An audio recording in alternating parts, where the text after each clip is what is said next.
ఏ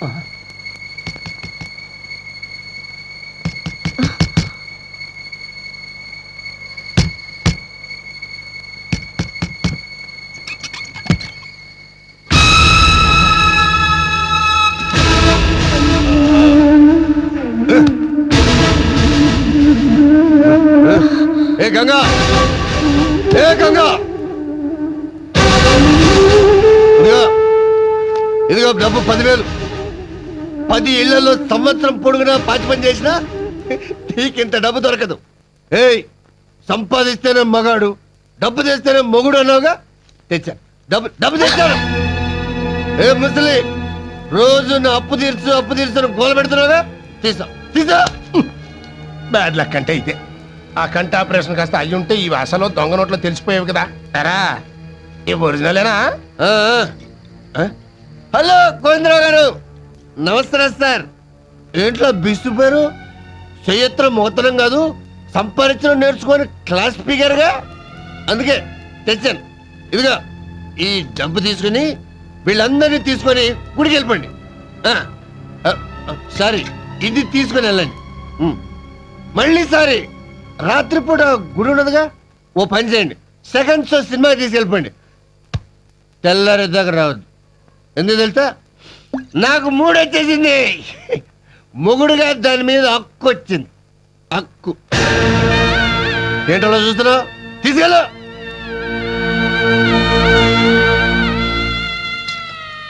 మావయ్య, మీరెక్కడికి వెళ్ళక్కర్లేదు. ఇంత డబ్బు నీకెక్కడి నుంచి వచ్చింది? మొగాళ్ళ సంపాదించుకొచ్చాను. ఏ దరిద్ర పనిచేసి సంపాదించుకొచ్చావు? దరిద్రంగా కాదు, దర్జాగా నువ్వు అడిగిన డబ్బు పట్టుకొచ్చాను. పట్టుకొచ్చావా కొట్టుకొచ్చావా? ఏంటే అనుమానిస్తున్నా? అవును, నువ్వు 100 రూపాయలు తెచ్చుంటే అనుమానించేదాన్ని కాదు, బస్టాండ్లో మూటలు మోసి తెచ్చుంటావని ఆనందించేదాన్ని.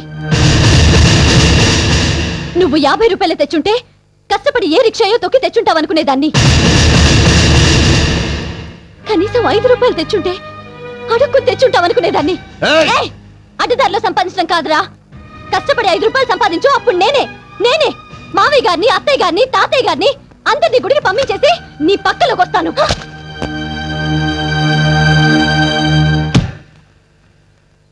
నాన్నా, ఏంటి నాన్నా, రాత్రి జరిగింది తలుచుకుని బాధపడుతున్నావా? నా గురించి కాదమ్మా, నా బాధ అంతా గంగ గురించి. మీరందరూ ఉండగా నాకేం బాధ మావయ్య? ఇలాంటి కొడుకుని కన్నందుకు సిగ్గుపడుతున్నానమ్మా. మీరేం చేస్తారు మావయ్య? కష్టంలో సుఖం అవుతాడనుకున్నాను, కానీ ఇలా రోజు రోజుకి వాళ్ళు ఫ్రస్ట్రేషన్ ముదిరి పర్వర్టెడ్గా తయారయ్యాడు. చెయ్యెత్తి కొట్టను లేను, నోరెత్తి తిట్టను లేను. గురుగారు ఏమైందిరా? మన జీకేని పోలీసులు అరెస్ట్ చేశారండి. దేనికి? షాపులో దొంగతనం చేశాడంట.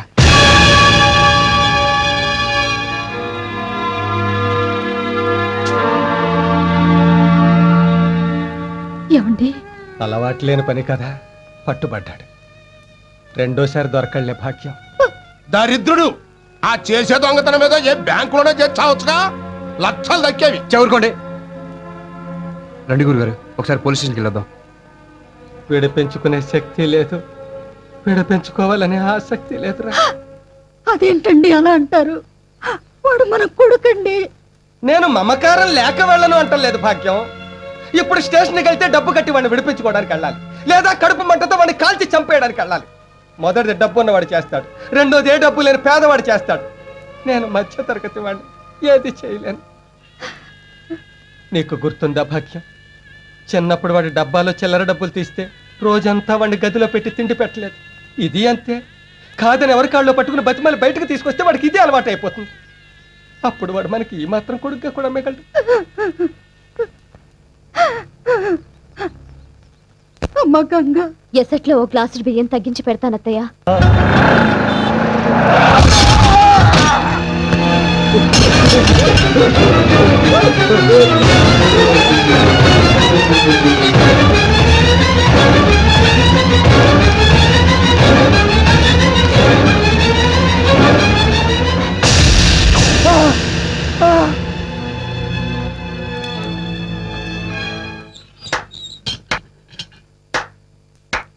ప్రియమైన, నాకు పరమ అసహ్యమైన కన్న తండ్రికి స్వాగతం సుస్వాగతం.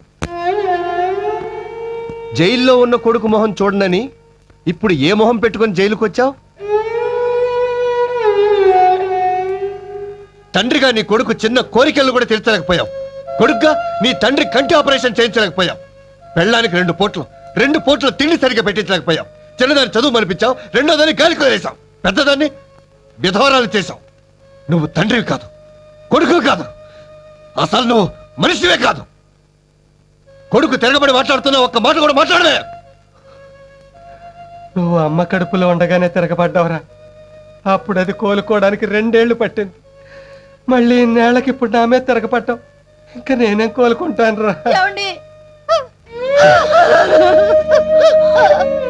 ఏమిటండి ఈ దారుణం?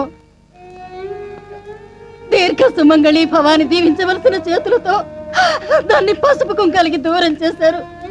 రేపదొచ్చి నా భర్త ఏడి అని అడిగితే ఏ సమాధానం చెప్తారండి? ఏ సమాధానం చెప్తారండి? అమ్మా,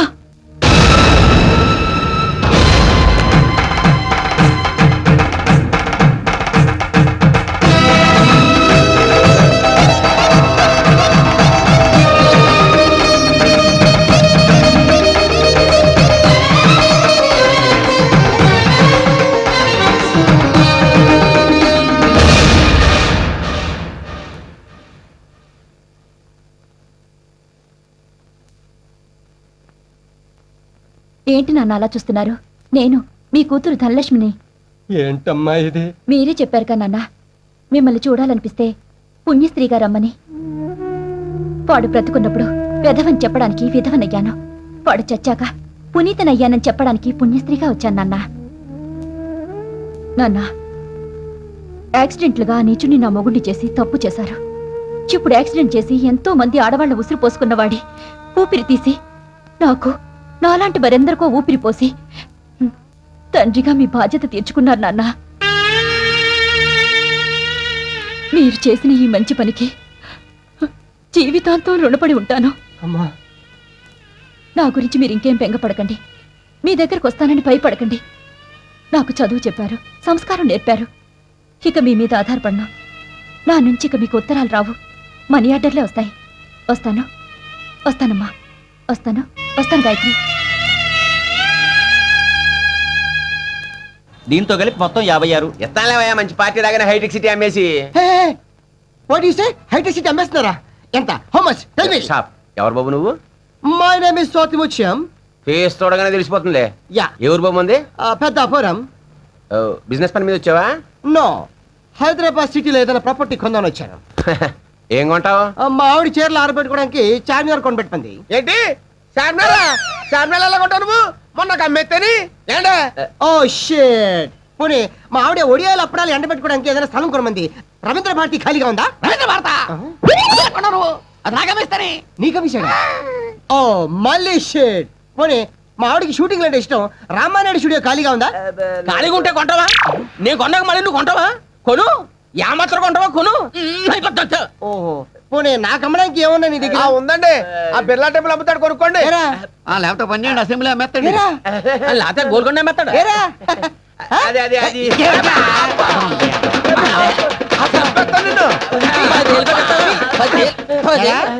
వీళ్ళని ఎర్రి పప్పలా చేసేసి హైదరాబాద్ పాటల కింద అమ్మేస్తావా? ఆ? మరి ఈటీవీ రామోజీ నుంచి ఎందుకు తీసారా? అది కూడా ఎవరికైనా అమ్మేలపాయరా? స్టేషన్ కా? రైల్వే స్టేషనా? కాదు, పోలీస్ స్టేషన్. పోలీస్ స్టేషన్ కా? అంటే మీరు కానిస్టేబుల్, హెడ్ కానిస్టేబుల్ ఆగ్ని జమతాగ్ని. ఏంటే మర్యాద లేకుండా అలా వస్తావు? ఇదే రాజకీయ నాయకులు అయితే వస్తావా?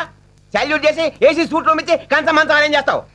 ఎస్ఐ గారు కాస్త బిజీగా ఉన్నారు, వర్క్ అయిపోగానే వచ్చి ఇస్తారులేమ్మా. చూస్తా, లేదంటే బయటికి రాగానే రాజకీయాల్లో చేరిపోతా.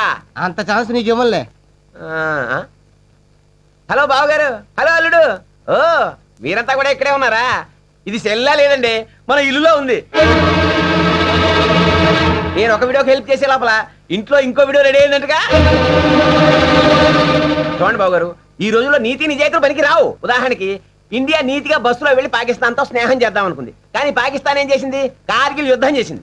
దేశమే నీతిగా ఉంటే బాగుపడినప్పుడు ఆ దేశంలో బతుకుతున్న మనం నీతి అంటే ఇన్నాళ్ళు కలవని మన మనస్తత్వాలు ఫైనల్ గా ఇలా జైల్లో గెలిచాయి. కాబట్టి రేపటి నుంచి మన ముగ్గురం ఒకే రూట్ లో పెడదాం ఏమంటారు?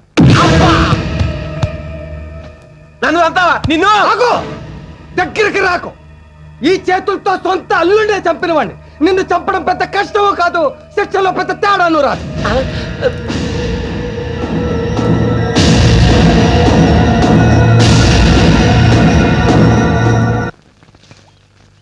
రే పట్టాబే, ఆ, పాప మా గోవిందరావు గారి కుటుంబం గురించి ఆలోచిస్తా ఉంటే బాధ అనిపిస్తుందిరా. అవును, కానీ మనం ఏం చేయగలం? చేయగలరు.